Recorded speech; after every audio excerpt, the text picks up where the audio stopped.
So, first of all, hi, and thanks so much for taking the time to do this interview. Pleasure, darling. Pleasure. How are you doing today? Are you doing fine?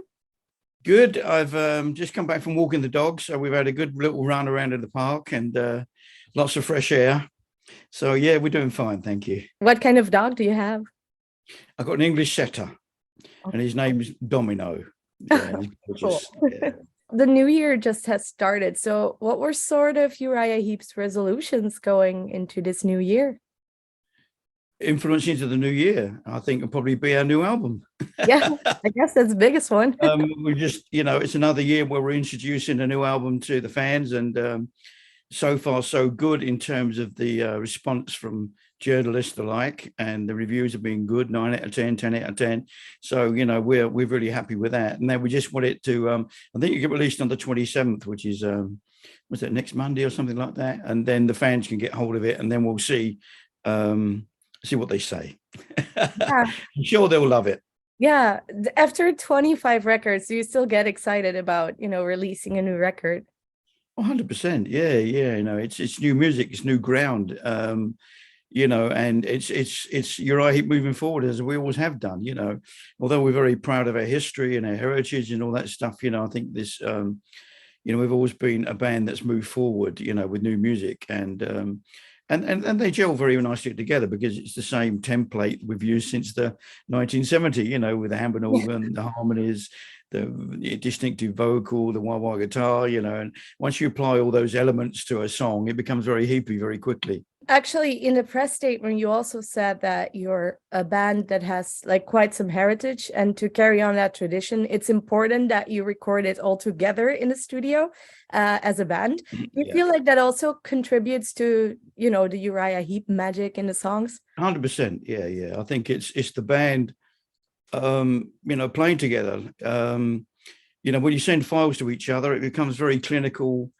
And in search of perfection, sometimes you lose all the magic was there in the first place. Whereas, when you're as a band in the room together, you do 3, 4, 5 takes, and you've got the take you want, and you've got most of the instruments already down in one shot. So it also puts you on your toes. It adds an exciting element to recording, rather than sitting at home going, oh, I'll do it again, I'll do it again, I'll do it again. You've just got to be on top of your game, and I think that element is prevalent in the end result of what we get. So Chaos and Color is, well, it said it was recorded during 2021, but I was wondering what was sort of the time frame for writing the record? About when we could see the end of lockdown, when the governments were giving provisos that by in a couple of months things will calm down and we'll be able to revert back to a normal life, which is never going to be the same, is it? Things have changed forever. But once we saw that happening, we thought, well, hang on, we'll start writing some new songs. And so during that COVID period, the lockdown period, we were writing, and like Phil Lands and myself, the keyboard player and myself, we normally write the majority of songs, or all the songs since 1986 anyway. And we normally get in a room together, and we're very akin with each other in terms of musicality. And he has a million keyboard ideas and a million guitar ideas.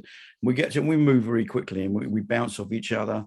And we just have a very quick way of working. But this time around, of course, we couldn't do that. So we had to do it by FaceTime and all these other methods. I'd send him over an idea, and you wait 2 or 3 days, and he'll send it back because there's something happening, that you can't get to it.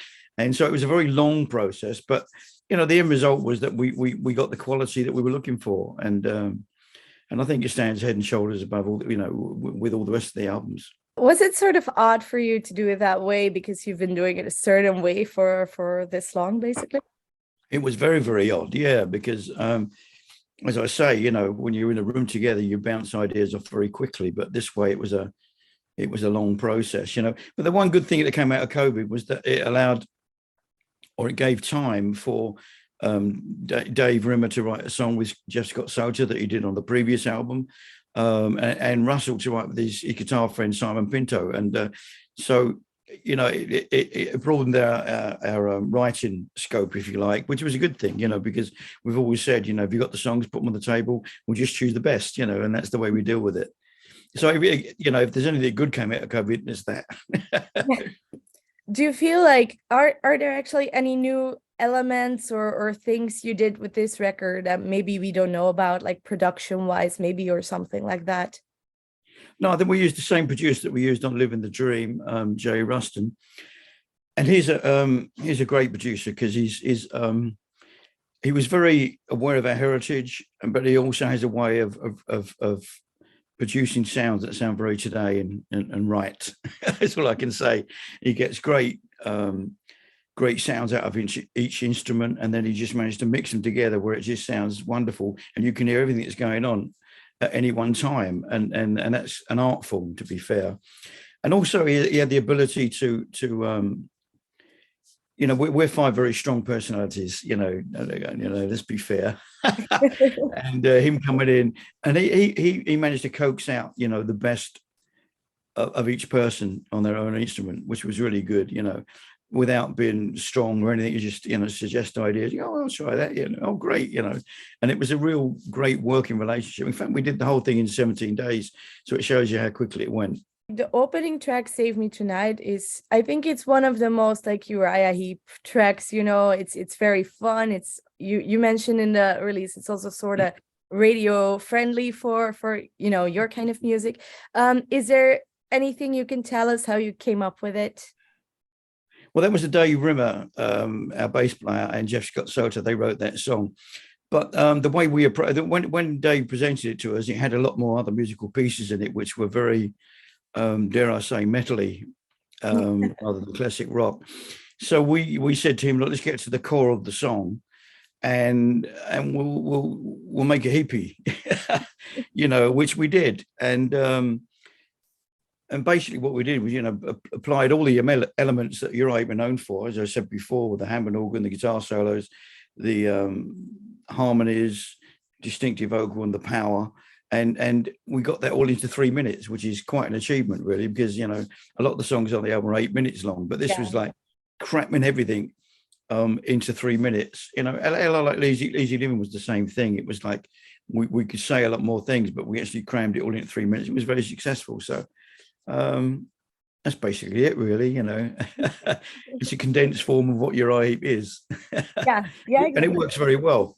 Yeah, it works very well as an opening track as well. Well, you mentioned that it's also, you made it more hippie. So I was wondering, like, lots of the songs do sound very motivational, especially because you wrote it during the pandemic still, and a lot of bands who wrote things during the pandemic have like angry albums coming out. So what was sort of your motivation of writing like a sort of more uplifting record?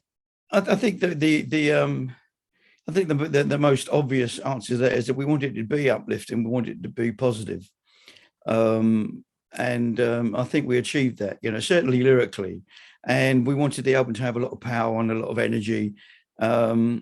And I think some of that actually came from coming out of lockdown into the studio, because we were really pleased to see each other, play together, be as a band, and do the thing we love that we've been deprived of for 2 years, you know. So I think a lot of those elements came through in the end product. Yeah, definitely. One of my favorite songs is You'll Never Walk Alone. I also really like the B part of the song where it just gets really nuts. So it was it is. Yeah. Russell wrote that with Simon Pinto, his friend, and he kind of wanted that mayhem after that break bit, and so I put together a solo that had a lot of interesting runs in it and things like that caught the ear, and he loved it, and you know, that's the way it came out, you know. So it's one of those songs that travels through certain musical areas, you know, but it's still, and then it returns to the original theme, which is really cool. Yeah, it's very proggy as well, like, yeah, very progressive rock. 100%. I mean, the two major songs, I mean, probably three, One Nation, One Sun were probably one, Freedom to Be Free, and the one we're just talking about are all the very proggy ones. Yeah. What's like the what is one of the songs that you worked mostly on, actually? Well, they all got the same attention, to be honest. There wasn't any really I mean, obviously you're gonna something like Freedom to Free, which is like a long 8-minute song, and you probably work on that because you've got to make everything that comes up interesting and connected.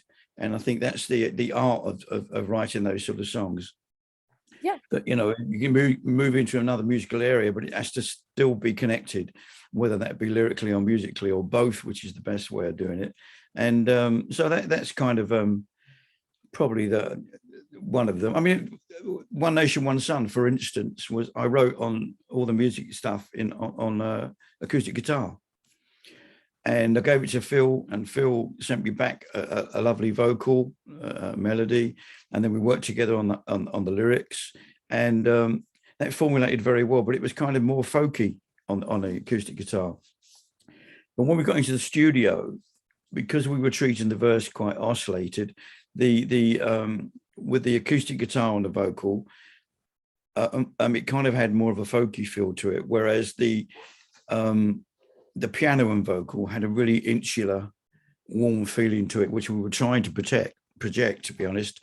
And so, and we've got a history of piano and vocal songs, you know, with Rain, Easy Road, and all that sort of stuff, you know. So it quickly became piano based. So I was quite happy with that because I think you know, the song is always the king, you know. So what's best for the song is what you do, and I think the piano worked perfectly well with it. Yeah. Do you look at songs also in context of the other songs on the record, or is that something you only do later?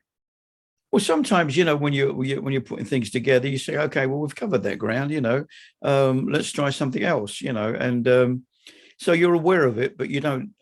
We try to let everything happen naturally, you know, because I think if you try and engineer things, you kind of fall short of expectations. So keep your expectations low, and then everything will flow.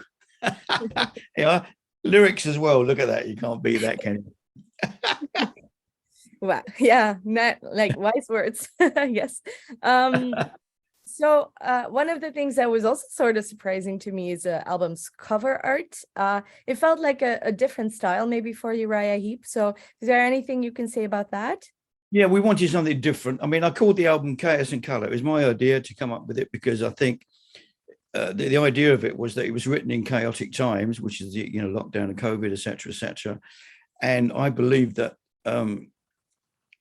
music was one of the colors in people's life that got them through the pandemic. And you know, because you can put on headphones and escape for a while, you know, and take your mind to other places, which is wonderful, which is what music is, because it's a very powerful medium. So that's why I called it Chaos and Color. And then we wanted the artwork for it, and we had a few things suggested, and they didn't kind of work. But this, what we ended up was very different from Heep, which is good because we felt that we're coming out of a period that we needed to make a statement in that regard. And if you look at the face, it's full of angst, but all the color coming out is all the musicality, you know. So it kind of all fit in very, very well. Now, you mentioned that music like saved a lot of people during the pandemic. Was that the same for you? Did you like maybe discover new bands that you otherwise wouldn't have time for because of touring?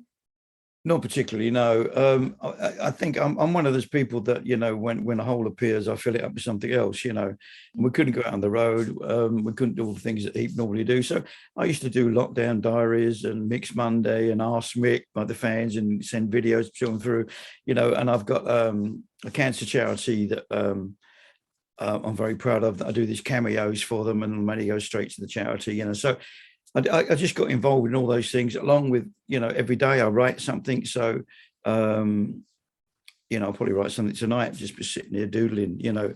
But, you know, I think it's an important part of my life and my DNA to have that where I can express myself in that regard. So I did a lot of writing, whether it be words, whether it be lyrics, whether it be music or whatever, you know. So I just let those sort of things flow. And also, of course, I could immerse myself in family life because I was home at last, you know. So I think they were waiting to kick me out the door, to be honest. But you know, but yeah, you know, you just try and keep your mind busy, because, you know, the worst thing in the world is to stagnate, you know, with your mind. I think one of the, well, I don't know if it's the first live experiences, but here in Finland, it was last summer, of course, and you played a lot of shows in Finland, actually. Do you have any specific memories from the summer shows you did here?